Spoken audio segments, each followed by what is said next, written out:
वटपौर्णिमेला विवाहित स्त्रिया आपल्या पतीला उत्तम आरोग्य लाभावे, दीर्घायुष्य प्राप्त व्हावे म्हणून वडाच्या झाडाची पूजा करतात। परंतु सिंधुदुर्ग जिल्ह्यातील कुडाळ शहरात गवळदेव मंदिर येथे पुरुषही वटपौर्णिमा साजरी करतात।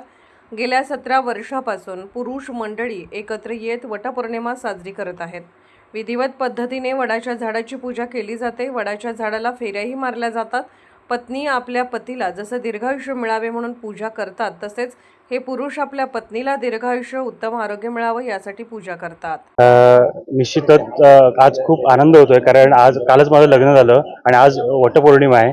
तर आज आम्ही दोघं इथे आलो होतो आणि इथे आल्यानंतर आम्हाला एक नवीन कन्सेप्ट कळली की इथे दरवर्षी म्हणजे गेली काही वर्ष डॉक्टर निगुडकर सर आणि उमेश गायवणकर यांचा ग्रुप जो आहे तर गेली अनेक वर्ष इथे हे एक चांगल्या प्रकारचं एक कार्य करतायत। आणि त्यामुळे आज मी ते हिला घेऊन आलो होतो पूजेसाठी। मग तेव्हा ते मला म्हणाले की असा कन्सेप्ट आहे आपला की आपण जशी पत्नी आपली जशी काळजी घेते तशी आपण पण पत्नीची काळजी घ्यायला पाहिजे, आणि हा जर विचार रुजायचा असेल तर इथून सुरुवात आपण करूया।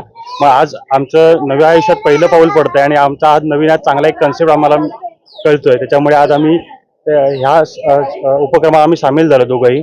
आम्ही दोघंही मिळून आज वडाला फेऱ्या मारतोय आणि निश्चितच ह्याचं चांगलं एक ह्याला सायंटिफिक रिझन जे आहे वडाचं, की वड हा सर्वात जास्त ऑक्सिजन देतो आपल्याला।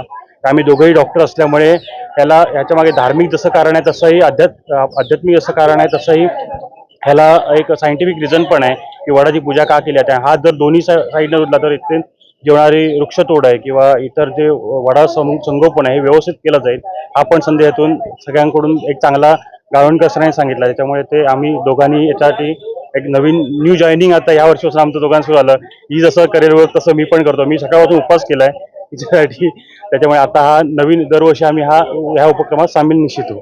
धन्यवाद। डॉक्टर प्रणव प्रभू आणि माझ्या मिसेसचं नाव डॉक्टर चैताली प्रभू।